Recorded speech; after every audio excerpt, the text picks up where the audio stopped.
성경의 땅이라고 할 때 우리가 넓게는 고대 근동 지역, 그리고 좁게는 우리가 지금 현대 이스라엘 땅에 이렇게 나와 있다. 근데 그런 성경이 기록된 위치를 보면 4대 문명 중에 이집트 문명과 메소포타미아 문명 사이에 위치한 게 바로 이스라엘이라는 땅이고, 그 땅에 하나님께서 당신의 말씀을 비추어 주실 때 인간은 환경에 의해서 영향을 받고 환경의 한계 속에서 살아가기 때문에 그런 문명과도 성경이 관계가 있고요. 그리고 이런 지리적인 맥락과도 하나님의 말씀이 연관된다라고 말씀을 드렸어요. 그래서 우리가 이것들을 좀 더 살펴보는 이유는 성경의 말씀을 조금 더 정확하게 또 구체적으로 이해할 수 있기 위함이다라고 생각을 하시면 되겠습니다. 그래서 이게 4대 문명이죠.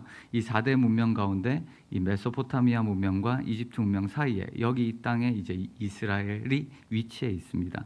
어쨌든 이 메소포타미아 문명과 이집트 문명에 큰 영향을 받았던 사람들이 이스라엘입니다. 사실은 우리가 이 지도를 보면 이 초록색으로 되어 있는 우리가 살펴볼 수 있을 것 같아요. 여기가 이제 메소포타미아죠. 이 성경으로 보면 이 나하라임이라고 되어 있습니다. 이 나하라임은 이 두 강 사이라는 의미입니다. 나할이 이 강인데 이 복수형을 써서 나하라임이고요. 이것들을 헬라어로 옮겼을 때 이 메소포타미아가 됩니다. 그래서 사실은 이 메소포타미아라는 뜻 자체는 이 유프라테스 강과 티그리스 이 사이를 의미하는 게 메소포타미아입니다. 그래서 이 오래된 문명이죠. 4대 문명 중에 하나였던 이 강들 사이에서 우리가 잘 아는 뭐 수메르 문명부터 시작해서 아시리아나 바벨로니아나 이런 큰 문명들이 여기에서 발흥을 했었죠. 갈대아 우르, 아브라함이 나온 곳도 이곳이겠고, 여기에서는 쐐기 문자를 썼을 것이고 아카드어를 말했을 것이고, 아브라함은 무슨 언어를 썼을까요?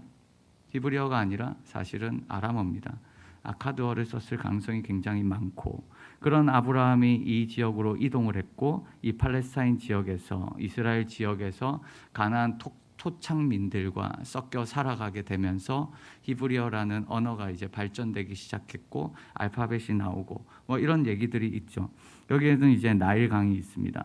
어찌됐든 제가 지금 여기서 얘기하고 싶은 거는, 여기 초록색을 제외한 나머지 지역에서는 사람이 살기가 굉장히 힘들었습니다. 여기는 아라비아 사막이고요. 여기는 지중해고, 여기는 우리가 잘 아는 시나이 반도, 여기는 사막이고요. 그 다음 여기 위쪽은 산맥으로 둘러싸여져 있었기 때문에 사람들이 활동할 수 있는 반경 자체가 고대에서는 이 정도밖에 되지 않았고요. 여기에서 농사를 지으면서 살았겠죠. 우리가 집중해서 보는 이 이스라엘 땅도 그런 맥락에서 영향을 받을 수밖에 없었다라고 우리가 이야기할 수 있습니다. 이 현대 이스라엘이고요. 이스라엘을 조금 더 확대하면 이런 모양이 나옵니다. 오늘은 이 전체적인 이스라엘의 지형에 대해서 한번 살펴보려고 하는데요.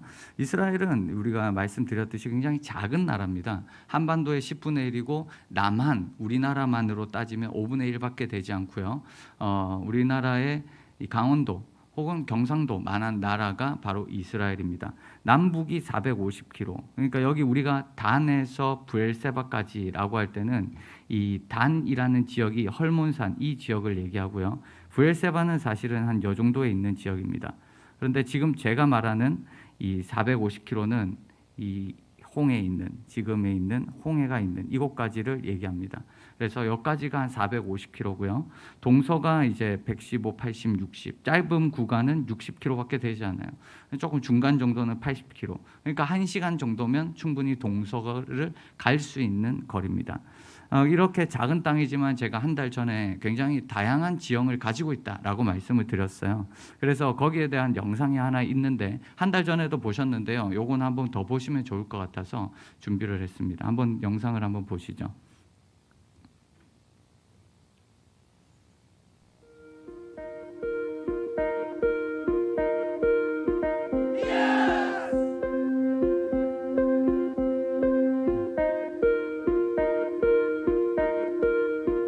여기가 그 유명한 갈릴리라는 지역이에요. 예수님께서 자신의 인생의 대부분을 갈릴리에서 보내셨습니다.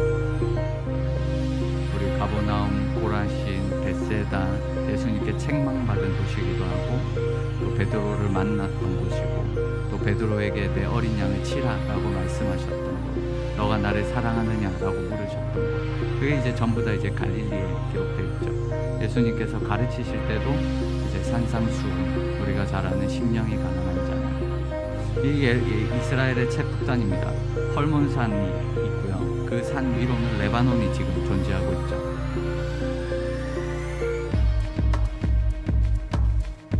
이거는 이제 유대 광야 지역입니다.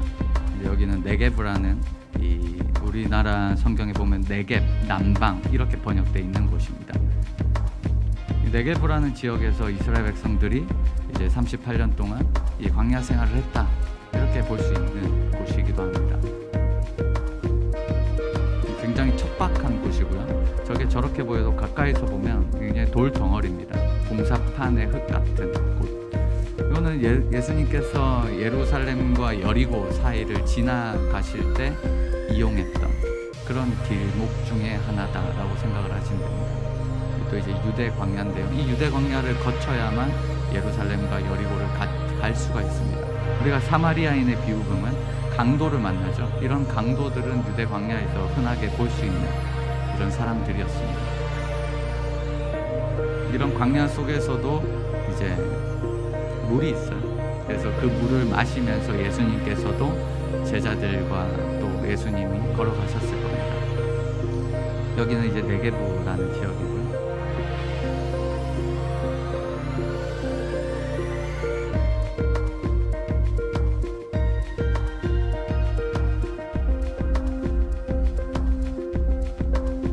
여기는 이제 텔아비브라는, 이제 어떻게 보면 이스라엘의 실질적인 수도가 되겠죠. 그래서 지중해가 있는 곳이기도 하고, 여기는 이제 샤론 평야입니다. 이제 가이사랴는 신약 시대에 등장합니다. 사도 바울이 있었던 곳이기도 하고, 여기에 감옥에 갇혔고, 빌라도가 있었고, 고넬료가 있었고, 빌립이 살았고,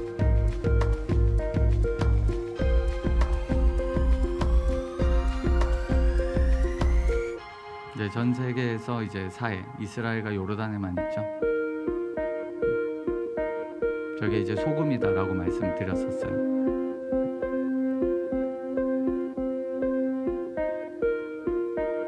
여기는 이제 에시온 게벨이라는 성경에 나오는 지명, 지금 이스라엘의 최남단 홍해가 있는 그 곳입니다.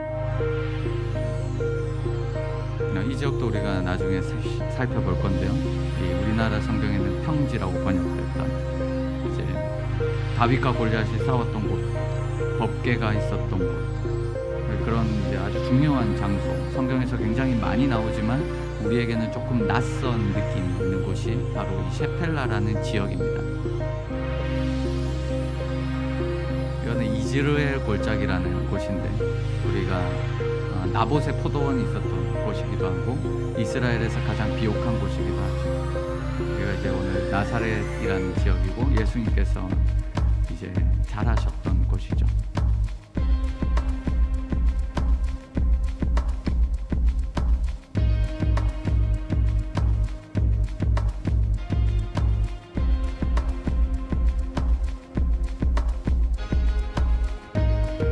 여기는 여리고입니다. 예수님께서 여리고에서도 많은 사건이 있었죠. 바디메오 사건도 있었고, 삭개오 사건도 있었고, 또 예수님께서 세례 받으셨던 곳 중에 하나입니다.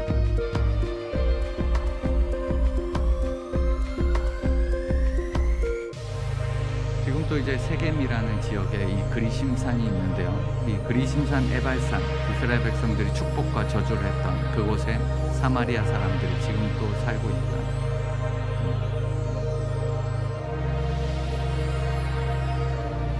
예수께서 십자가를 지고 가셨고, 예수님께서 묻히셨던 그곳이고, 여기는 이제 예수님께서 땀이 핏방울이 되도록 기도하셨던 그곳이고,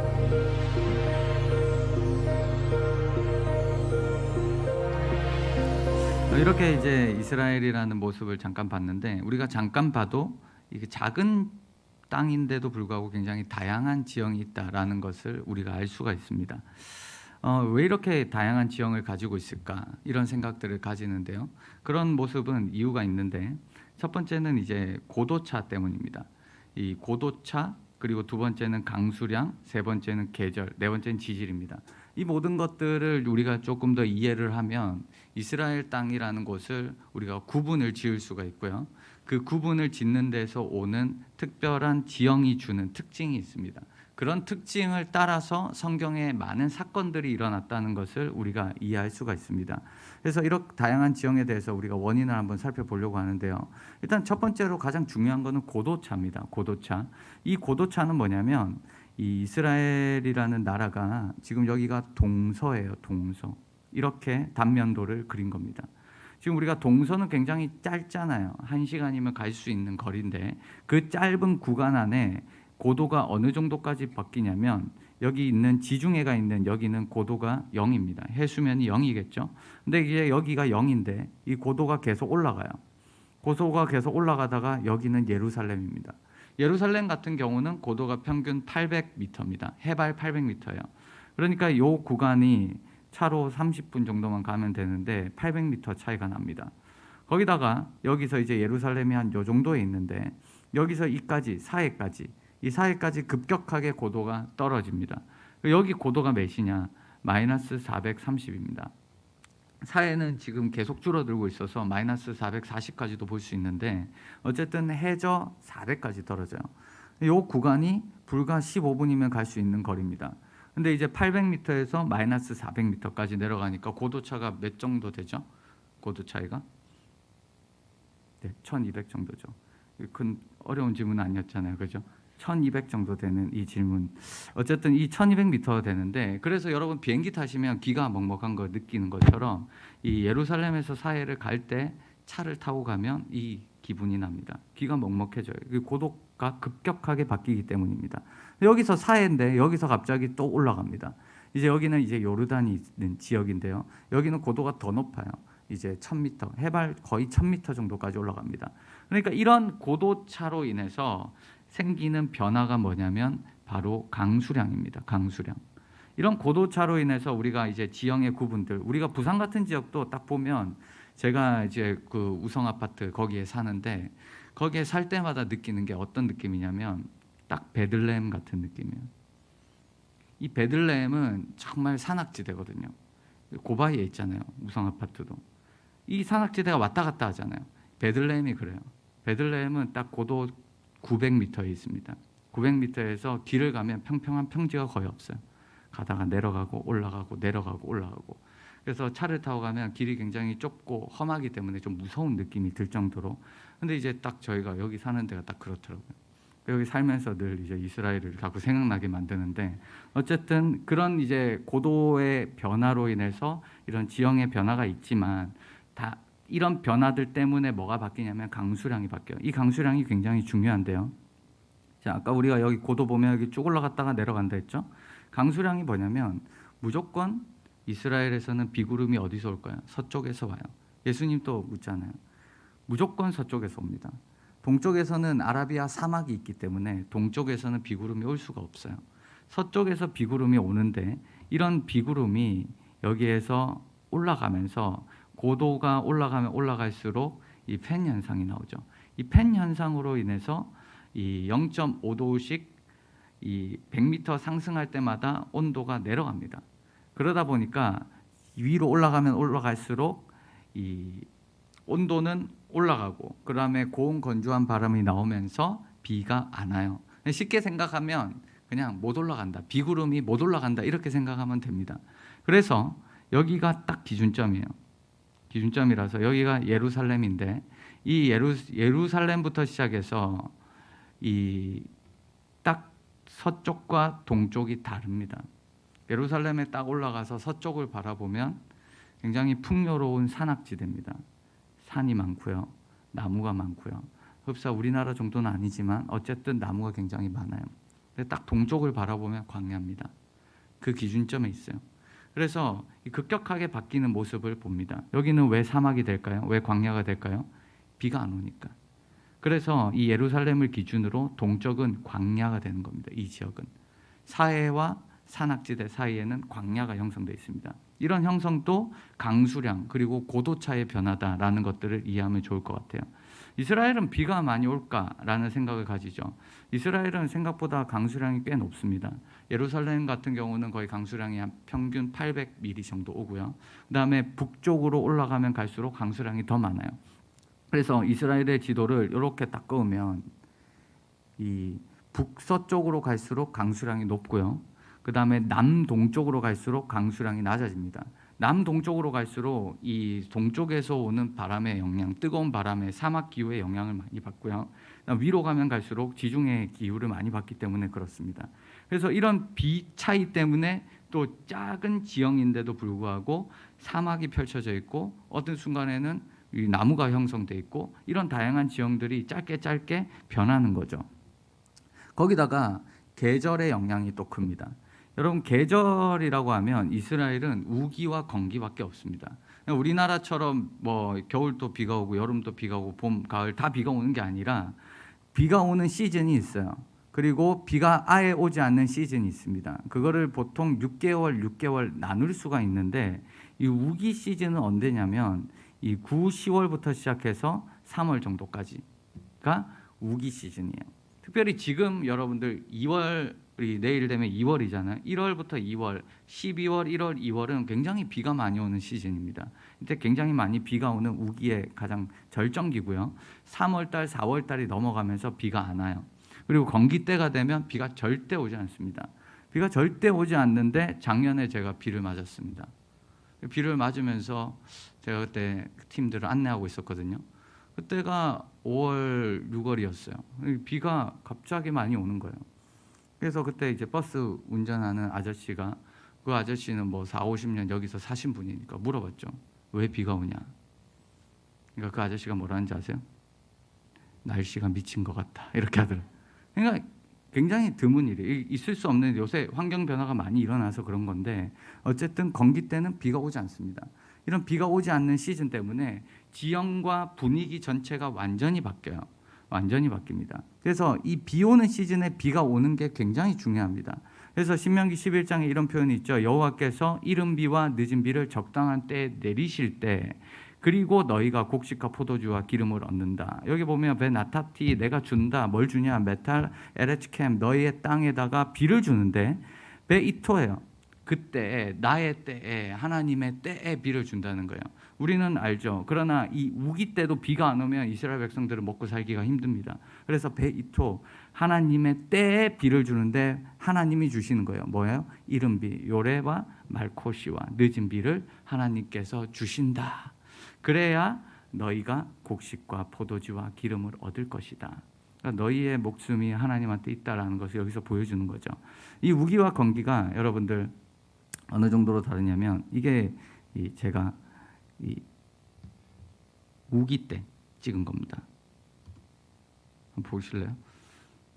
근데 이제 제가 이제 예루살렘에서 갈릴리를 가다가 꽃이 많이 펴가지고 이 정도면 거의 꽃밭이거든요. 이스라엘에서는. 그래서 너무 아름다웠어요. 그때는 너무 아름다워서 이제 영상을 찍었죠. 그래서 이제 그때 아이들입니다. 2003년, 4년 전인 것 같아요. 여기 딱 보시면 이제 꽃이 굉장히 많죠. 자다가 일어나가지고 애들이 그때 정신이 없어가지고 그래도 애들도 꽃이 많으니까 신기했던 거예요. 애들은 이제 한국을 거의 와본 적이 없으니까 이제 이스라엘 땅에서 거의 뭐 황량한 모습만 보다가 이 정도의 꽃을 보면서 이제 마음이 많이 부드러워졌죠. 이제 여기서 이게 있는데 제가 이 모습이 지금 요게 똑같은 곳이에요. 건기 때예요.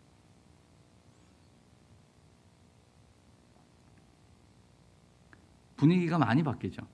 그래서 이스라엘을 사실은 1월달, 2월달에 가신 분들은 이제 비 오고 이제 춥고 그 다음에 꽃을 많이 보고 그 다음에 한 6월달, 7월달 이때 오신 분들은 다 이런 풍경만 보다 가요. 그래서 다 기억이 달라요. 약간씩. 이게 아이들이 있었던 곳이에요. 여기가. 그래서 우기와 건기 때는 이 정도의 차이가 납니다. 많이 차이가 나죠. 이런 영향들이 또 이스라엘에는 있다. 이렇게 볼 수가 있겠죠. 그래서 성경에 봐도 이스라엘 땅에는 딱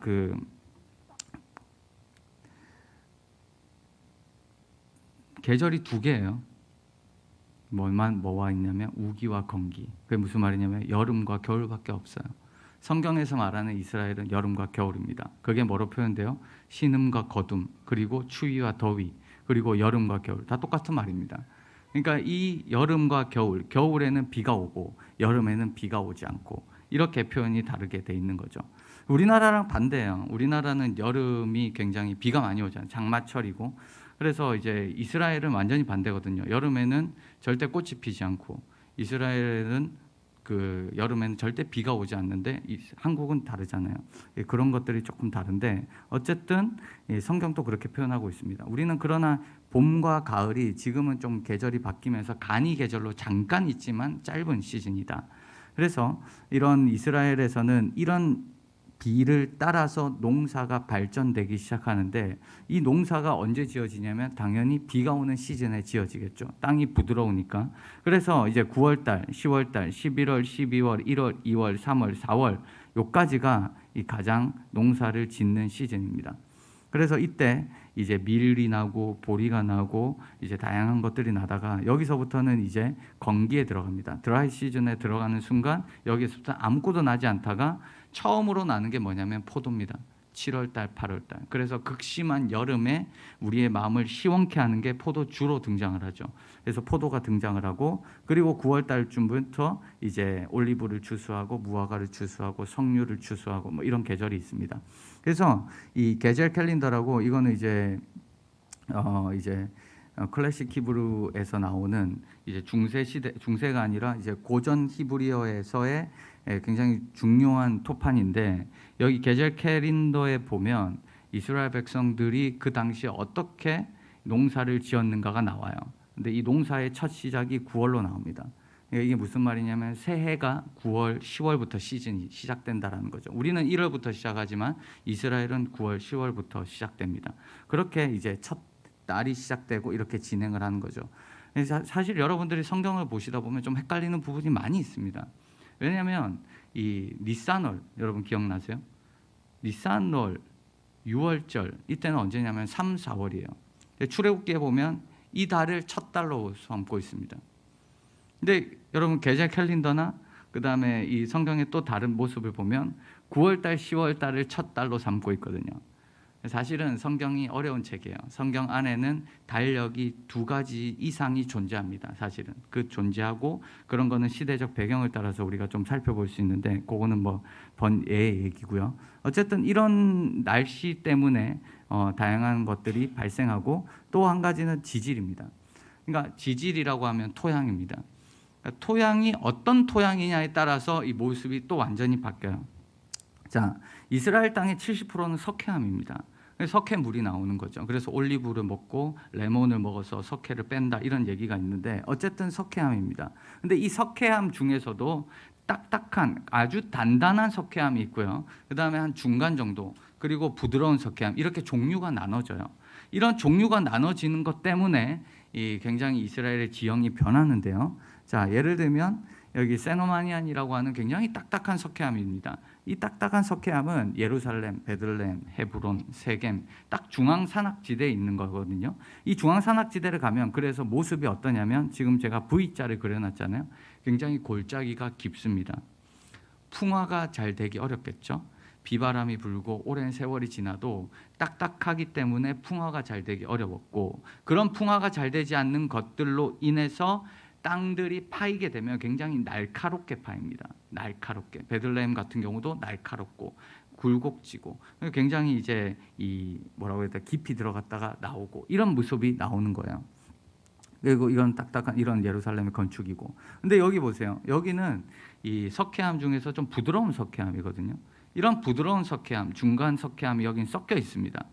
자, 여기 위가 산악지대, 아까 봤던 중앙산악지대고, 여기에 오시면 이 셰펠라라는 지역인데, 이 지역은 굉장히 부드러워요. 완만해요. 그래서 낮은 구릉지대 같은 느낌이 있습니다.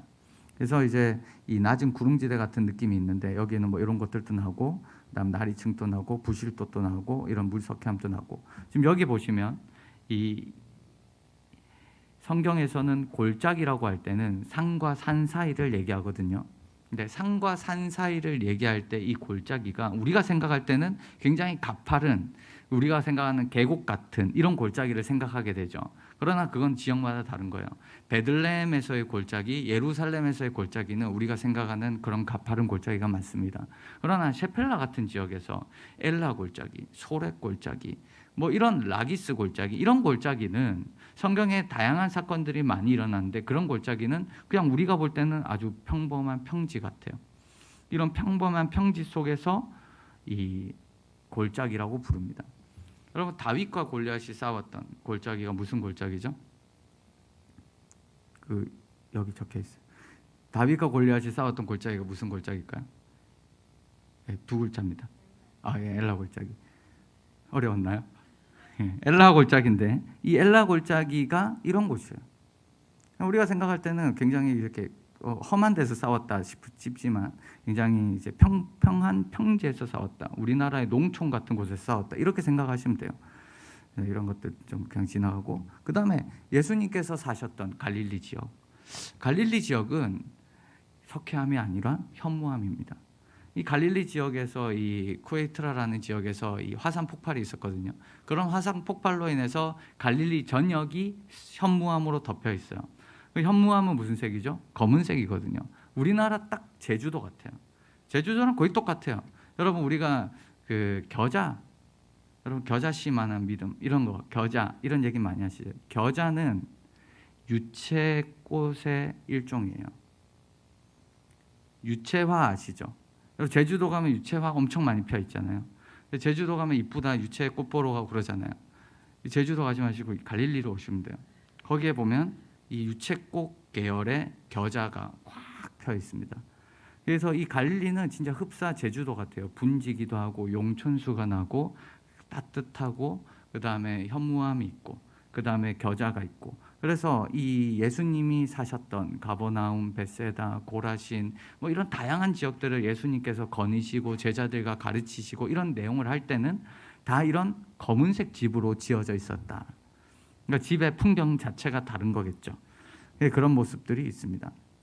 그래서 이스라엘의 이제 지형 구분, 우리가 이제 지형 구분을 할 필요가 있는데요. 일단 첫 번째는 현대 이스라엘과 이 성경 시대 때 이스라엘의 경계는 약간이 다릅니다. 그 중에 대표적인 게 뭐냐면 네게브입니다.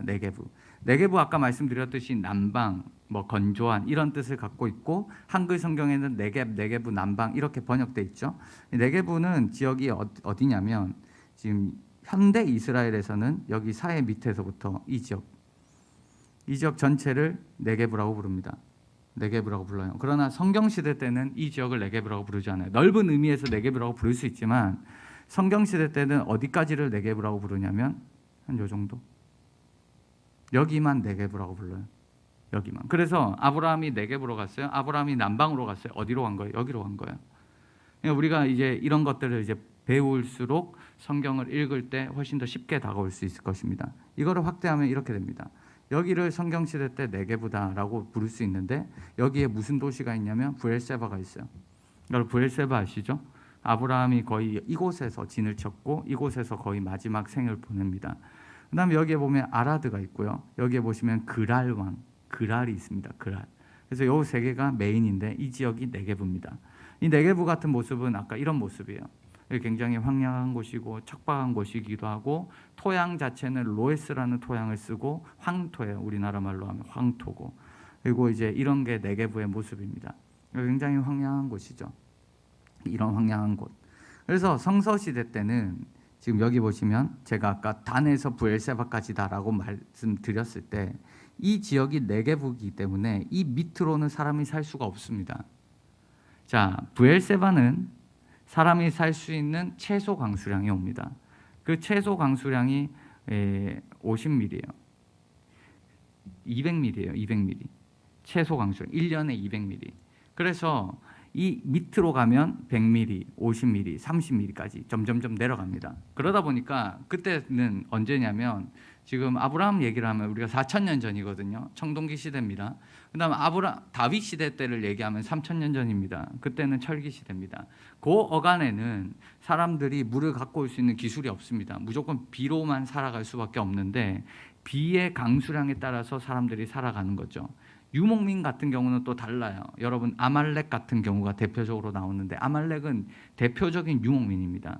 유목민 같은 경우는 늘 이동하는 사람들이죠. 원래 아브라함도 유목민이었는데 이스라엘 땅으로 들어오면서 농경지대로 정착으로 바뀌게 됩니다. 그래서 아브라함 같은 사람들은 원래 유목민의 삶을 살다가 아브라함, 이삭, 야곱, 요셉을 거치면서 농경민으로 바뀌게 되고 출애굽한 다음에 이집트에서 나와서 가나안 땅으로 들어오자마는 이제 유목민의 삶이 거의 없어요. 그냥 정착민으로 살아가는 거죠. 이게 조금 배경이 달라요.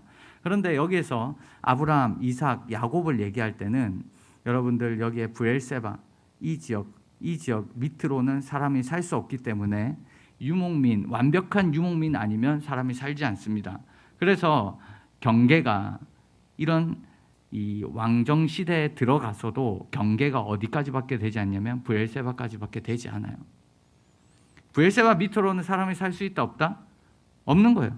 그래서 경계가 더 이상 밑으로 내려갈 수 없는 거예요. 아무리 땅이 넓어도 못 내려가는 거죠. 그리고 여기 단에서부터, 단은 어디냐면 헐몬산 자락에 있습니다. 여기가 헐몬산이에요. 헐몬산은 커다란 산맥으로 둘러싸여져 있기 때문에 이것을 뛰어넘어갈 수가 없어요. 자연적인 경계입니다. 그래서 이스라엘 백성들의 땅의 경계를 얘기할 때는 단에서 브엘세바까지, 이게 명칭이에요. 단은 헐몬산 때문에 못 넘어가고 브엘세바 밑으로는 사람이 살 수 없기 때문에 이렇게 되는 거죠. 그래서 이런 경계 표현이 나오는 겁니다. 자, 이게 이제 지형의 모습인데요. 자, 이게 이렇게 되어 있습니다. 여기 보시면 이 센트럴 하일랜드가 있죠. 이게 중앙산악지대입니다. 자, 따라해 볼까요? 중앙산악지대. 자, 중앙산악지대는 여러분들 잘 아는 예루살렘이 있고 베들레헴이 있고 세겜이 있고, 여러분 창세기의 모든 이야기가 이 중앙산악지대에서 이루어집니다. 벗어나지 않아요. 중앙산악, 창세기 굉장히 쉬워요. 지리적으로 볼 때 내려갔다가 올라갔다가, 어디만? 중앙산악지대만. 그래서 여기 우리가 잘 아는 족장의 길이 있어요. 산 등성길을 따라서, 이 길을 따라서 이렇게 올라갔다 내려갔다 하는, 여기에 예루살렘이 있고요, 여기에 베들레헴이 있고요, 여기에 헤브론이 있습니다. 여기서 조금만 더 내려가면 여기에 브엘세바가 있습니다. 여기서 조금만 올라가면 세겜이 있어요. 세겜. 예루살렘에서 조금만 올라가면 아이 성이 있습니다. 아이. 그리고 여기에 세겜이 있고요. 여기서 조금만 올라가면 도단 평야, 요셉이 팔렸던 도단 평야. 이게 끝이에요. 이게 창세기의 배경입니다. 여기서 왔다 갔다 거리는 이 중앙산악지대를 기억하십시오. 중앙산악지대의 고도는 몇일까요? 예루살렘 평균 고도가 몇이라 했죠? 몇이죠? 네, 800이죠. 800입니다. 베들레헴은 고도가 몇일까요? 네, 정답입니다. 어떻게 아셨어요? 900이요. 헤브론은 고도가 몇일까요? 1000. 헤브론은 고도가 1000입니다. 800, 900, 1000 이렇게 올라가요. 굉장히 높은 곳이죠. 그래서 우리는 중앙산악지대라고 부릅니다. 그리고 여기에 보시면 콜스탈 플레인이 있습니다. 지중해 안 지역, 지중해 연안 지역이라고 불리는, 여기 지중해가 있잖아요. 그래서 여기를 지중해 연안 지역이라고 부르는데, 이 지중해 연안 지역에서는 세 가지의 평야가 있습니다. 아셀 평야, 샤론 평야, 그 다음에 블레셋 평야. 그래서 이 지중해 연안 지역이 있고, 중앙산악지대와 지중해 연안 지역 사이를 우리가 뭐라고 부르냐면 셰펠라라고 부릅니다. 셰펠라. 셰펠라는 그냥 히브리어예요. 셰펠라. 번역을 우리나라는 평지라고 했지만 그냥 정확하게 뜻을 보면 낮은 곳이다라는 뜻입니다. 그래서 셰펠라라는 지역인데, 이 그림 잘못됐습니다. 원래는 이 정도까지예요. 셰펠라는. 셰펠라. 이 셰펠라라는 지역이 있고, 여기에 이제 갈릴리가 있고요. 여기에 이제 요르단 밸리, 그러니까 요단강이 흐릅니다. 자, 이거를 이렇게 좀 살펴보면 이렇게 지형이 펼쳐질 수 있습니다. 여기가 이 중앙산악지대가 있고, 그 다음에 여기가 이제 해안평야지대라고 말씀드렸죠. 그 다음 여기 중앙에는, 중앙산악지대와 해안평야 사이에는 뭐라고 불렀죠?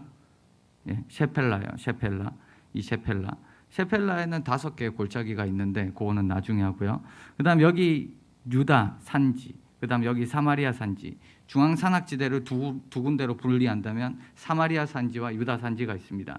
이 산지 옆에 오른쪽에는 광야가 있어요. 그래서 이 광야를 유다 광야라고 부릅니다. 유다 지역 옆에 있기 때문에 유다 광야라고 부르고, 여기는 사해, 요르단, 요단강, 갈릴리, 그 다음에 여기는 이제 레바논. 어렵나요? 어려운 게 정상입니다. 이게 쉬울 수가 없어요. 여러분 낯서니까요. 낯서니까. 그런데 여러분 일단은 이스라엘 지형이 이 정도가 있다라는 것만 여러분들이 생각하시면 좋을 것 같아요. 뭐 이 정도 보면 이스라엘 가시고 싶지 않으세요?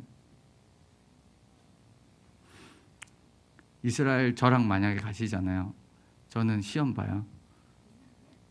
이 얘기를 다 하고 10일 뒤에 시험을 봅니다. 시험 쳐서 떨어지시는 분은 이스라엘에 계속 남는 걸로, 나머지 공부하시는 걸로 그렇게 하는데, 어쨌든 여기 보시면 해안 평야 지대는 여러분 아까 제가 세 가지가 있다. 아코 평야와 샤론 평야와 블레셋 평야가 있다 말씀드렸어요. 여기가 아코 평야예요. 여러분 샤론 평야는 많이 들어보셨죠? 그 샤론 평야가 어디 붙어 있냐면 여기 붙어 있습니다. 여기 샤론 평야. 샤론 평야. 우리가 생각하는 샤론 평야는 굉장히 아름다운 느낌이 있죠. 샤론의 꽃 예수, 이 찬송가 때문에 그렇습니다. 많은 성경 시대 때는 아름다운 곳이 아니에요. 성경 시대 때는 늪지대였어요. 성경 시대 때는 늪지대. 그리고 여기는 농경이 되지 않는 지역. 왜냐하면 사구, 이 아까 지질 얘기할 때 이 모래 언덕이 있어가지고 비가 오면 배수가 되지 않는 지역이 이 샤론 평야 지역이었습니다. 그래서 성경에 보면 샤론 평야 지역에서 농사를 지었다라는 내용이 없습니다. 대신 뭘 하냐면 목축을 해요. 목축을 했다. 다윗의 사위가 여기서 목축을 하고 있었습니다. 그런 내용들이 나오지만 우리가 찬송가로 인해서 샤론 평야, 샤론의 꽃 이런 느낌 때문에 굉장히 아름다운 느낌이지만 그건 우리의 착각이고요. 지금 현대 이스라엘은 또 다릅니다. 그다음 여기 밑은 블레셋 평야. 왜냐하면 블레셋 사람들이 살았기 때문에 그렇습니다. 그다음에 여기가 이제 아코 평야, 샤론 평야 뭐 이렇게 있지만 자세한 거는 나중에 하고, 여기가 이제 가이사랴라는 지역입니다. 가이사랴, 샤론 평야다라고 말씀을 드렸던 지역이에요. 여기는 이제 헤롯이 항구 도시로 만들었던 곳인데 이것도 이제 나중에 하고요. 그다음 여기에 보시면 이제 중간에 셰펠라가 있습니다. 셰펠라. 여기 이 셰펠라는 왜 중요하냐? 여러분 셰펠라가 왜 중요하냐면 고대 근동에서 이스라엘 지역에서 딱 고속도로가 2개 있었어요. 고속도로가 2개 있었는데 그 고속도로가 뭐냐면 지금 제가 끊는 길을 한번 보세요. 요 길. 요게 고속도로입니다. 하나. 비아 마리스라고 부르는 고속도로, 해안길이라고 부르는 고속도로. 성경에도 나와요. 해안길, 이런 길이 나옵니다. 블레셋의 길로 갈까봐 출애굽할 때 그 길로 가서 전쟁 때문에 너희가 두려워할까봐 라는 내용이 나올 때 그 블레셋의 길, 그리고 해안길로 나오는 이게 고속도로입니다. 이 고속도로는 그 상업적인 문제, 그 다음에 정치적, 그 다음에 전쟁, 모든 데 있어서 가장 중요한 도로가 됩니다. 그리고 한 가지의 도로가 뭐냐면 이 도로예요. 이게 무슨 말이냐면 왕의 도로예요. 왕의 도로. 이 도로가 2개가 있는데 여기 보세요. 중앙산악지대는 도로가 있나요? 없나요? 없죠. 그러면 중앙산악지대로 들어오려면 어떻게 들어와야 될까? 중앙산악지대에서 우리가 생각할 때는 여기 아시리아도 있고 바벨론도 있고 내려올 때, 쳐들어올 때 이 당연히 해안길, 고속도로를 따라서 군대들이 내려왔겠죠? 내려오다가 여기까지 정도 내려오면 중간에서 이렇게 틀어가지고 이렇게 내려오면 좋을 것 같지만 그때 당시의 기술로는 산악지대를 갈 수 있는 기술이 없었습니다. 산악지대는 워낙 험해가지고요. 철병거가 갈 수가 없어요. 우리가 생각하는 철병거는 진짜 멋있죠. 철로 된 병거가 아닐까라고 생각하지만 실제로 그 당시의 철병거는 나무 판때기에다가 철을 얇게 붙인 거예요. 그걸 철병거라고 부른 거예요. 그렇기 때문에 이 정도 되는 기술력이 없기 때문에 산악지대로 들어올 수가 없어요. 길이 없습니다. 그러면 이 사람들이 어떻게 들어오냐면 이 해안길, 고속도로를 따라서 이 해안 평야를 다 정복한 다음에, 여기를 다 정복한 다음에 여기에 들어있는 셰펠라, 아까 말했던 골짜기 있죠. 엘라 골짜기, 뭐 베세메스 골짜기, 소렉 골짜기부터 이 골짜기를 통해서 유다 산악지대로 들어올 수가 있습니다. 그래서 이 셰펠라는 성경이 굉장히 많이 나와요. 전쟁을 할 때도 대표적인 예가 사네립이 쳐들어왔을 때, 그때 히스기야가 왕이었거든요. 이 골짜기 중에 마지막 골짜기가 무슨 골짜기냐면 라기스라는 골짜기예요. 라기스라는 골짜기. 자, 이 라기스라는 골짜기가 정복될 때 히스기야가 사절을 보내서 찾아옵니다. 그리고 성전에 있는 은과 금을 다 뜯어가지고 바쳐요. 바치면서 뭐라고 하냐면 이제 더 이상 올라오지 마십시오. 예루살렘으로 올라오지 마십시오. 우리를 한 번만 불쌍히 여겨달라고, 돌아가 달라고 얘기를 했는데 아시리아는 그거 받아먹고 쳐들어왔거든요. 쳐들어와가지고 이 아시리아 비문에 보면 히스기야 왕을 뭐라고 표현하냐면 새 장에 갇힌 새다라고 표현할 정도로 이게 완전히 우습게 봤어요. 그 성경에 나오죠. 열왕기하 18장에 나오는 내용인데, 그때 히스기야가 기도해서 하나님께서 이 아시리아 군대를 치심으로 전쟁에서 이기신 극적인 사건이 나옵니다. 근데 그 사건 속에서 우리가 지금 봐야 될, 주목할 것은 뭐냐면 왜 라기스가 정복될 때 히스기야가 그렇게 찾아갔냐는 거예요. 그건 무슨 말이냐면 아시리아는 북쪽에 있죠. 여기서부터 내려옵니다. 지중해 해연안길을 따라서 내려왔겠죠. 내려온 다음에 그 다음에 여기를 유다 산악지대를 공격하기 위해서 여기 위에 골짜기, 아얄론 골짜기, 그 다음에 소렛 골짜기, 그 다음에 엘라 골짜기, 그 다음에 이 라기스 백구부린 골짜기, 그 다음에 라기스 골짜기를 다 정복한 거예요. 마지막 남은 게 최남단에 있는 라기스 골짜기입니다. 라기스 골짜기를 정복했다는 것은 그 위에 있는 골짜기가 다 정복됐다는 겁니다. 그럼 라기스가 뚫리면 그 다음에 어디가 뚫릴까요? 바로 유다 산악지대가 뚫립니다. 그래서 히스기야가 돌아온 거예요. 우리를 불쌍히 여겨달라고. 그러니까 이 셰펠라라는 지형은 그런 맥락에서 굉장히 중요한 브릿지 역할을 했기 때문에 성경에 보면 솔로몬이 게셀에다가 병거성을 만들었다라는 장면이 나옵니다. 그 게셀이 어디냐면 아얄론 골짜기에 있어요. 이게 무슨 말이냐면 이 셰펠라 지역을 방어하는 거죠. 이 지역을 방어해야 유다 산악지대가 안전하기 때문에 이 지역에 성경에 보면 굉장히 많은 에너지를 쏟고 있습니다. 그리고 전쟁도 많이 일어났고요. 그런 내용들이 이제 있는 것을 이제 여러분들이 발견하게 될 겁니다. 그래서 여기에 이제 골짜기가 있고 5개의 골짜기 있고 중요한 성읍들이 있습니다. 게셀도 있고, 그다음 베세메스도 있고, 그다음에 소라도 있고, 그다음에 이제 소고도 있고, 그다음에 마레사, 그다음 라기스 뭐 이런 골짜기들이 있습니다. 아세가도 있고. 그래서 이게 이제 셰펠라의 모습입니다. 여기 여러분들이 보시면 이런 낮은 구릉지대다라고 말씀드렸잖아요. 여기 보세요. 이게 골짜기예요. 이 길을 따라서 여기로 올라갈 수 있어요. 산악지대까지. 이 길이 넓잖아요. 넓으니까 병거가 지나갈 수 있는 거죠. 상업적인 도로가 될 수 있는 거죠. 그래서 이런 길목으로서의 굉장히 중요한 역할을 했다라고 생각하시면 됩니다. 지금 여기가 어디냐면 엘라 골짜기예요. 여기 엘라 골짜기. 자, 이 엘라 골짜기에서 무슨 사건이 있었을까요? 다윗과 골리앗이 싸운 사건이 있습니다. 여기서 다윗과 골리앗이 싸운 거예요. 성경을 자세히 보십시오. 이 산과 저 산 사이에 있었거든요. 이 산과 저 산이 어딜까요? 여기서 보면 여기에 블레셋 군대가 진을 치고 있었고, 이 산에 이스라엘 군대가 진을 치고 있는 거예요.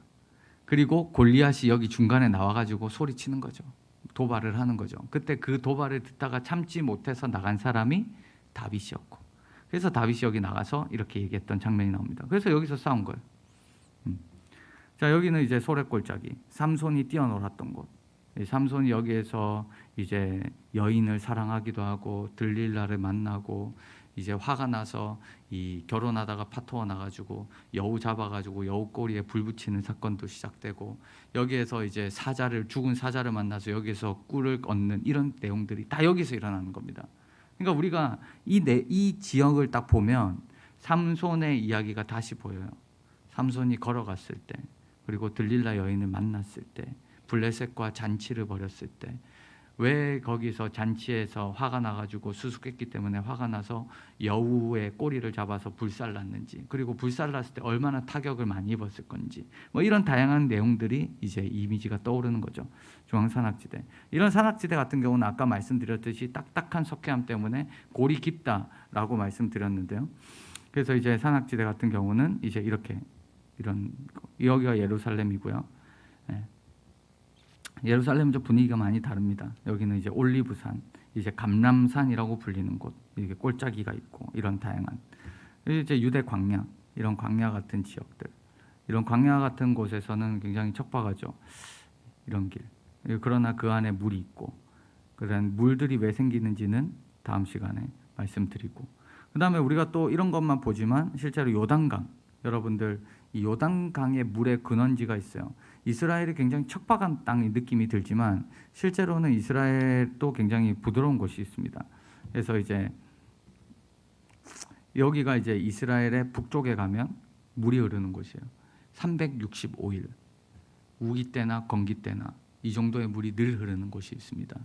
그래서 굉장히 아름다운 곳이고 이런 물들이 모여서 갈릴리가 되고요, 요단강이 되고요, 그다음에 사해로 모여드는 거죠.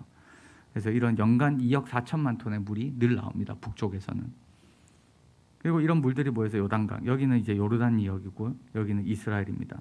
여기 경계를 하나 놓고 이스라엘과 요르단이 나눠져요. 여러분들이 만약에 이스라엘 가시잖아요. 이스라엘 가셔가지고 여기에서 들어갈 수 있거든요. 들어가다가 여기를 딱 넘잖아요. 그러면 여러분 한국 가셔야 돼요. 바로 이스라엘로 못 돌아와요. 국경이거든요. 그래서 여기서 바로 넘어갔다가 진짜 간 분이 계십니다. 못 돌아와요. 그 어떻게 됐냐면 어떨결에 여기서 이제 물에 들어갔다가 물살에 휩싸여 가지고 이 선을 넘어갔거든요. 넘어가서 한국 가셨습니다. 가야 돼요. 여기는 여기 군인들이 지키고 있고. 요단강이 왜 이렇게 작지? 뭐 이런 생각도 여러분들 많이 가지실 수 있는데, 요단강의 높이는 1935년도 영국이 찍은 요단강을 보시면 지금 요단강이 이렇게 흐르고 있거든요. 근데 여기 보시면 폭을 보세요. 폭은 또 다르죠. 그러니까 이거는 우기와 건기에 따라서 약간 많이 달라집니다. 그러니까 이 폭이 어느 정도까지 넓어질 수 있냐면, 여러분 요단강 범람할 때의 사진입니다.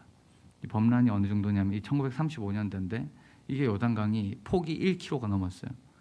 그러니까 요단강이 굉장히 작은 강이지만 비가 쏟아지면 이만큼 넘칠 수 있다라는 것을 보여주는 대목이죠. 그러니까 이제 우리가 왜 이런 요단강 폭이나 이런 것들을 생각하게 될까요? 이스라엘 백성들이 요단강을 건넜잖아요. 이스라엘 백성들이 요단강을 건너서 여호수아 군대가 건너갔거든요. 그때 건너갈 때 물이 멈췄다라고 사건이 돼 있고 그 강을 건너갔을 때 어느 정도일까? 지금 이스라엘 가서 물을 딱 보시면 뭐 이 정도로 꼭 물이 멈췄어야 될까? 이런 생각을 가지지만 이런 상황일 수 있다.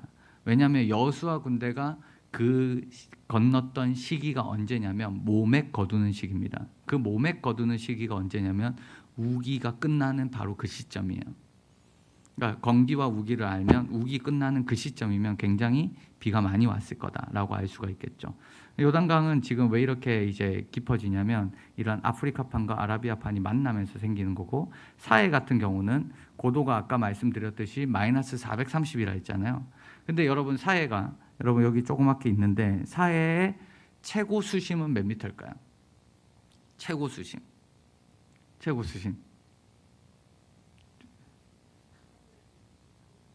예, 어떻게 알았어요? 400이요. 여기 사해가 마이너스 400이잖아요. 근데 거기서 수심이 400m예요. 그러니까 사해가 어마어마하게 깊은 곳이거든요. 왜 그렇게 깊냐? 모양이 이렇게 생겼어요. 골짜기처럼. 이렇게. 왜냐하면 판과 판이 만나서 그렇습니다. 아프리카 판이 내려가고 아라비아 판 올라가니까 그 판과 판이 만나면서 이렇게 되는 거죠. 그래서 이스라엘은 지진대예요. 지진이 굉장히 많이 일어나는 나라가 이스라엘입니다. 그래서 성경에 보면 이 지진이 일어났다라는 이 기사가 많이 있잖아요. 아모스서에 보면 그런 기사가 있었을 때 많은 타격을 받고, 지금 또 100년 주기로 큰 지진이 일어나고, 베시안 같은 경우도 지진 때문에 완전히 무너진 도시죠. 어쨌든 그런 사회가 있는데 이렇게 마이너스 800. 갈릴리는 수심이 몇 미터일까요? 갈릴리의 가장 깊은 곳 수심이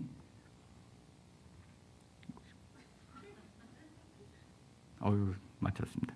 50m입니다. 어쨌든 여기가 이스라엘에서 가장 또 비옥한 곳 이즈르엘 골짜기 중에 하나인데요. 시간이 많이 없으니까 빨리 넘어갈게요. 이스라엘 골짜기. 그리고 여기 갈릴리, 가장 아름다운 갈릴리.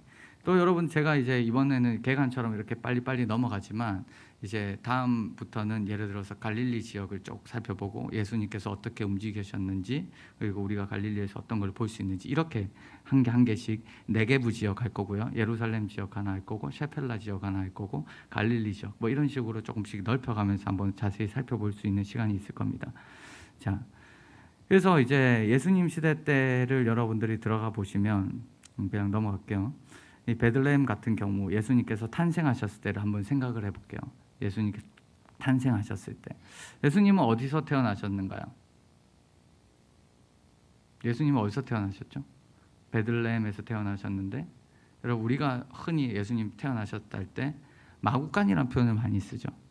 근데 실제로 마구간이라는 표현은 성경에 없죠. 성경에는 마구간 대신에 뭐라고 돼 있을까요? 구유라고 돼 있죠. 여러분 왜 우리는 구유를 마구간으로 변장시켰을까요? 어릴 때의 이미지예요. 어릴 때 우리나라에 들어왔던, 우리나라 구유라고 하니까 마구간 같은 이미지가 겹쳐지면서 그렇게 생겼지만 베들레헴에 말이 많을까요? 그럼 베들레헴은 촌동네 중에 촌동네였어요. 지금은 예수님 때문에 유명해진 동네지만 예수님이 태어나셨던 그 당시 베들레헴은 여관이 없었어요. 여러분 여기 여관이 있을 곳이 없음이러라 라고 돼 있는데 이 번역이 잘못된 겁니다. 여기 여관이라고 불리는 이 카탈루마거든요. 헬라어로. 이거는 여관이 아니고요. 다락방이에요. 실제로 여기 누가복음 10장에 보면 선한 사마리아인의 비유에서 이 사람이, 이 사마리아 사람이 다쳐서 이 사람이 데리고 가주죠. 레위 사람이 다쳐서 이 사람을 주막으로 데리고 갔다라고 돼 있죠. 이 주막이 사실은 여관입니다. 여관으로 데리고 와서 고쳐준 거예요. 이게 판도게이온이라고 하는 여리고에도 있고 그런 큰 도시에는 있는 여관입니다. 근데 베들레헴 같은 경우는 너무 작은 도시였기 때문에 여관이 없어요. 사람들이 왔다 갔다 다녀야 여관이 생기죠. 그런데 베들레헴은 촌동네 중에 촌동네이기 때문에 여관이 없었어요. 이건 무슨 말이냐면 다락방이 없었다는 거예요. 우리가 생각할 때 예수님이 태어나실 때 마리아가, 여러분 영화 같은 데 보면 비가 오는데 막 임신을 해가지고 이제 해산할 때가 다 돼가지고 막 문을 막 두드립니다. 막 문을 두드리는데 방 없어, 방 없어, 방 없어 하다가 이렇게 어쩔결에 구유에 들어가가지고 어떨결에 아이를 낳은 것 같은 이미지가 떠오르죠. 그게 전혀 아니에요. 여러분 누가복음 2장 6절에 보시면 거기 있을 그때, 거기가 어딜까요? 베들레헴이에요. 이미 마리아는 해산할 때 이미 그 전부터 베들레헴에 와서 지내고 있었습니다. 베들레헴이 사실은 이제 호적을 등록하러 왔던 곳이기도 하고 자기의 고향 같은 곳이기도 했기 때문에 마리아가 있었겠죠. 근데 그때 해산할 날이 찼어요. 그래서 첫 아들을 낳았는데 구유에 낳았어요. 왜 구유에 낳았냐? 왜냐? 다락방에 있을 곳이 없었어. 이게 무슨 말이냐면 아마 많은 학자들은 그 자기 집에, 여러분 이게 예수님 시대 때 집의 대부분의 형태인데요. 여기 밑에 보시면 1층과 2층으로 구분됩니다. 1층에는 여기에 보시면 창고예요. 창고. 1층에는 양도 있고 염소도 있고 그 다음에 창고처럼 많이 쓰였던 거예요. 사실 우리가 구유에 뉘었다라고 했기 때문에 실제로 그게 이 외양간처럼 막 송아지가 있고 양이 있고 염소가 있고 이런 곳이었을까? 아니면 그냥 창고에 구유만 있었던 것일까? 여물통만 있었던 것일까? 이거는 뭐 또 다른 의견이겠지만 어찌됐든 보통 사람들은 1층을 창고로 쓰기도 하고요. 그 다음에 이 짐승들이 있었던 곳이기도 합니다. 보통 사람들은 어디서 잤냐면 2000년 전에는 2층에서 잤어요. 2층에. 이거를 다락방이라고 부르는 거예요. 왜 2층에서 애를 놓지 않고 왜 1층에서 애를 낳냐 이거거든요. 대부분 학자들은 정결 예식 때문에 그렇다라고요. 만약에 마리아가 여기서 애를 낳으면 여자는 66일 동안 부정해지고 그 집 전체가 부정해집니다. 그러면 그 이후에 있을 어떤 절기나 어떤 행사를 제의를 드릴 수가 없기 때문에 마리아가 여기에서 애를 낳지 않고 밑에서 애를 낳았다라는 견해가 지배적입니다. 어쨌든 여기에서 애를 낳았어요. 구유에서 애를 낳았습니다. 그래서 그게 예수님이었죠. 예수님께서 여기에서 나오신 다음에 동방박사가 찾아오고 목자 이야기도 나오고 이게 누가복음과 마태복음에 나오는데 동방박사는 몇 명이었을까요? 이라고 생각하는 이유가 뭘까요? 여러분 3명이라고 성경에 안 나오거든요. 근데 우리는 3명이라고 생각해요. 왜 그럴까요? 맞아요. 황금, 유양, 몰약이 3개이기 때문에. 근데 한 사람이 들었을 수도 있잖아요. 그러니까 이게 우리의 사실은 선입견이에요. 편견이에요. 성경을 우리가 사실은 많이 보지만 대충 봐요. 그러니까 우리의 선입견 속에서 자꾸 성경을 보니까 이렇게 쉬운 부분은 그냥 확 넘어가요. 그러나 동방박사 몇 명인지 나오지 않습니다. 그러나 전통적으로 3명이라고 생각을 해요. 전통적으로 3명. 동방박사가 누구냐? 이 부분은 또 다른 얘기지만 어쨌든 여기는 이제 목자들에게 천사가 나타나서 처음으로 하나님 앞에서 찬송가가 울려 퍼졌던 곳이죠. 하나님께 영광이요 땅에는 하나님이 기뻐하시는 곳이다. 그곳이죠. 예수님이 살았던 마을을 한번 보세요. 우리가 하나 더 오해하고 있는 게 예수님을 목수인가 석수인가. 우리는 목수라고 생각하죠. 왜 목수라고 생각하나요? 성경에 목수라고 나오니까. 근데 목수라고 나오는데 그 목수는 사실은 이 번역이 잘못된 번역입니다. 사실은 헬라어로 보면 건축가예요. 건축 기술자에 더 가깝습니다. 그러면 건축 기술자도 나무를 만질 수도 있고 돌을 만질 수도 있는데 예수님 시대 때는 나무가 많을까요? 돌이 많을까요? 나중에 이스라엘 와보시면 압니다. 돌이 훨씬 많아요. 나무는 귀한 재료입니다. 나무는 많이 없어요. 돌이 훨씬 많아요. 그러니까 예수님께서 건축 기술자로 일하실 때 아마 석수에 가까운 어떤 그런 거였다. 근데 왜 목수라고 우리는 번역돼 있냐? 킹 제임스 버전을 따라서 목수라고 돼 있는 거죠. 근데 킹 제임스 버전이 이제 카펜터라고 번역돼 있어서 그런데 잘못된 번역이고요. 그리고 예수님 시대 때 마을의 형태입니다. 이거를 이제 재현해 놓은 곳이 있습니다. 이게 나사렛 빌리지라고 지금 나사렛에 있는데 이렇게 조그맣게 분리를 해놨습니다. 예수님 시대 때는 이제 부자도 있고 가난한 사람도 있지만 부자는 진짜 부자고요. 가난한 사람은 진짜 가난합니다. 중간 계층이 없어요. 그다음 부잣집 이거 보여주고 이거는 이제 예수님 시대 때 이 시나고그입니다. 회당입니다. 회당. 이제 거의 맞춰가는데요. 나사렛으로 오신 예수님이 성경 기록에 나와요. 예수님께서 나사렛에서 자라나셨지만 예수님은 나사렛에서 활동하지 않으시고 가버나움, 갈릴리도 이사를 가십니다. 그리고 갈릴리에서 활동을 하십니다. 왜 그럴까요? 그 부분에 대해서는 우리가 다음 시간에 하고요. 그러다가 예수님께서 한참 사역을 펼치시다가 딱 한 번 나사렛으로 돌아오세요. 한 번. 그리고 나사렛에서 오셔서 예수님께서 늘 하시던 대로 회당에 들어갑니다. 여기 회당. 이런 곳에 들어갔어요. 자, 그게 누가복음 4장에 나오는 내용입니다. 예수님께서 자기가 잘하신 나사렛에 오셔서 늘 하시던 대로 안식일에 회당에 들어가셨다. 그는 성경을 읽으려고 일어서서 예언자 이사야의 두루마리를 건네받았고요. 그것을 폈습니다. 이런 말씀이 있는 데를 찾으셨습니다. 이게 이사야 말씀이죠. 주님의 영이 내게 내리셨고 기름 부으셨고 가난한 자에게 기쁜 소식을 전하게 하셨고 나를 보내셔서 포로된 자에게 해방을 하고 눈먼 자를 눈뜨게 하시고 억눌린 자를 풀어주게 하시고 주님의 은혜를 선포하게 하셨다. 하나님 나라거든요. 이런 메시아가 오셨을 때 하나님께서 통치하시는 일이 있을 때 이 일이 딱 얘기하면서 예수께서 두루마리를 맙니다. 말아서 다시 시중 드는 사람에게 되돌려주고 앉으십니다. 그리고 회당에 있는 모든 사람의 눈이 예수를 딱 쳐다보는 거죠. 자, 이런 곳이에요. 이게 회당 안에 들어가면 이런 곳입니다. 예수님께서 여기 쓰셨겠죠. 그리고 여기는 이제 토라를 놓는 곳이고 시중 드는 사람이 이 토라를 갖다 줬겠죠. 그래서 예수님이 여서서 보셨고 다 드셨고 다시 시중 드는 사람한테 주고 그 사람은 갖다 놨겠죠. 그리고 예수님께서 이사야 말씀을 딱 읽으니까 모든 사람이 예수님을 쳐다보는 거예요. 그리고 누가복음 4장 21절은 이렇게 기록하고 있습니다. 예수께서 이 글이 오늘 너희 귀에 응하였다. 그러니까 사람들이 놀라는 거예요. 이게 번역이 좀 오해하기 쉽게 번역되어 있는데 증언하고 그 입으로 나오는 바 은혜로운 말을 놀랍게 여겨. 아주 좋은 표현 같지만 실제로는 이런 표현인 거야. 네가 뭔데 그런 얘기를 해? 의아해하는 거예요. 네가 뭔데? 네가 뭔데 주님이 오셨다 말았다. 네가 뭔데 하나님의 통치가 있었다. 그래서 얘기하는 거예요. 요셉의 아들이 아니냐? 저는 내가 잘 아는 요셉의 아들이 아니냐? 네가 왜 그런 말을 하지? 놀랍게 여겼다는 거예요. 그게 아주 비꼬는 듯한 느낌입니다. 그러니까 예수께서 말씀하시는 거예요. 너희는 틀림없이 속으로 네 병이나 고쳐라. 그러니까 예수님이 지금 갈릴리에서 엄청 유명 인물이거든요. 그러니까 네가 아무리 유명해도 네나 잘해라 라는 속담을 나한테 쓰는 거 나 알고 있다. 우리가 들은 대로 야 가버나움에서 했다는 모든 일 여기도 해봐라. 기적을 일으켰다며 여기도 한번 해봐 라고 말하려고 하는 거 나도 알고 있다. 내가 너한테 말한다. 예언자는 고향에서 환영을 받지 못하면서 예를 듭니다. 여기서 예를 들면서 뭐냐면 엘리야 시대 때 3년 6개월 동안 흉년이었는데 그때 이스라엘의 과부가 정말 많았지만 엘리야는 이스라엘에 사는 과부에게 가지 않고 사렙다의 한 과부에게만 갔다.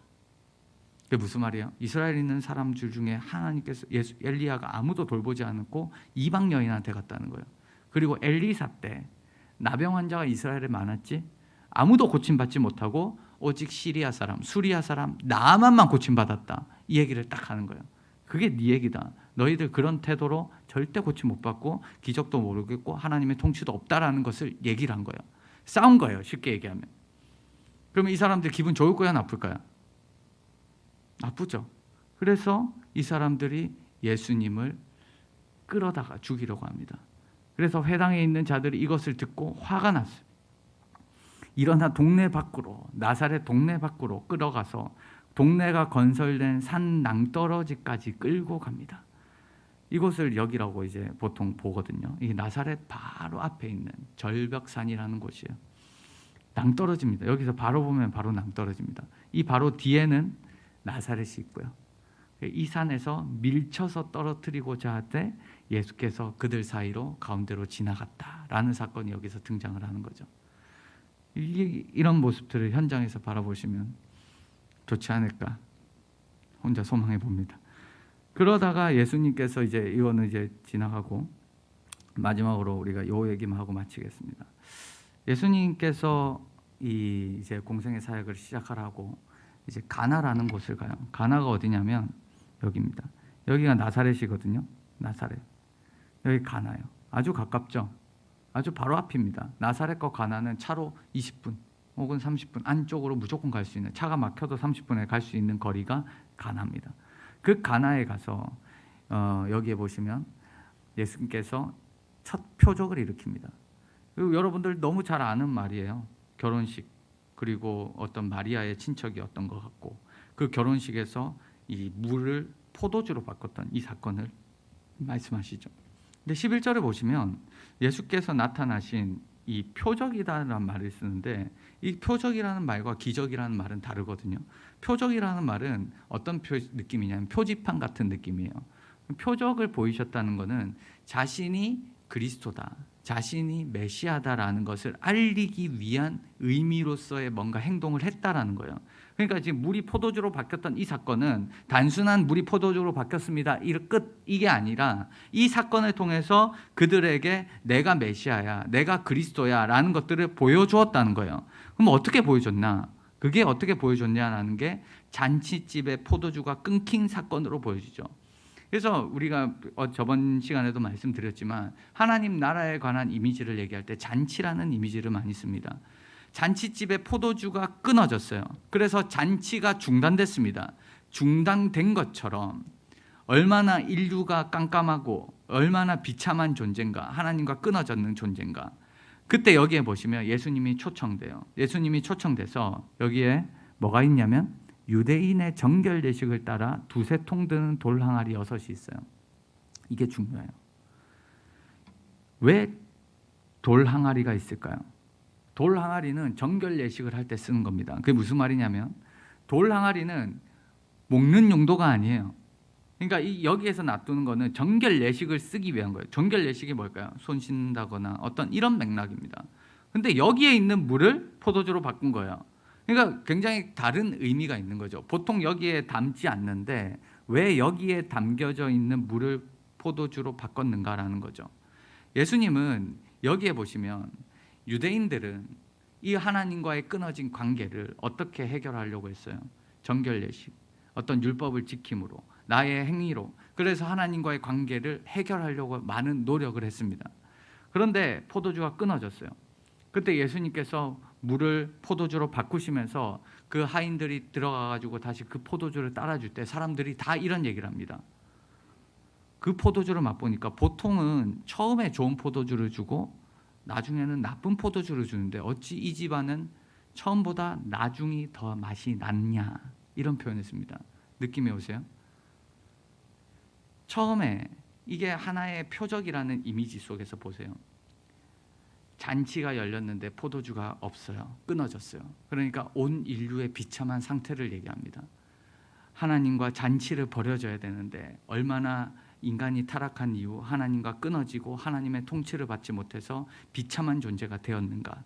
그때 예수님을 초청을 해서 그 사람들은 정결 예식을 통해서 늘 하나님과 가까이 하려고 하고 하나님과의 관계를 회복하려고 하고, 그래서 잔치를 회복시키려고 했지만, 그러나 그걸로는 완성되지 못하는 하나님 나라, 그걸로는 완성되지 못하는 그 예수님의 은혜가 예수님께서 물을 포도주로 바꿨던 이런 율법 행위를 하는 거기에다가 물을 포도주로 바꿈으로 그거를 먹으면서 사람들이 얘기하는 거죠.